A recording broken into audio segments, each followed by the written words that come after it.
عن سويد بن غفلة قال: قال لي عمر رضي الله عنه: يا أبا أمية، إني لا أدري، لعلي ألا ألقاك بعد عامي هذا، فاسمع وأطع، وإن أمر عليك عبد حبشي مجدع إن ضربك فاصبر، وإن حرمك فاصبر، وإن أراد أمرا ينتقص دينك فقل سمع وطاعة ودمي دون ديني، فلا تفارق الجماعة. الله أكبر، ما أعظم هذه الوصية.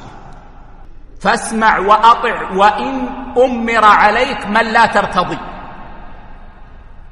ولا ترضى أن يكون أميرا عليك، إن ضربك فاصبر،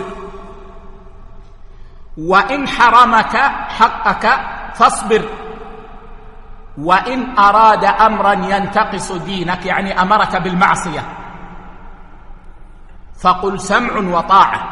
لا أنزع اليد ولا أقول لا سمع ولا طاعة لك لأنك أمرت بالمعصية فأنزع السمع والطاعة، ودمي دون ديني، لا أطيع في المعصية، لا أطيع في المعصية، فدمي دون ديني، ولا تفارق الجماعة.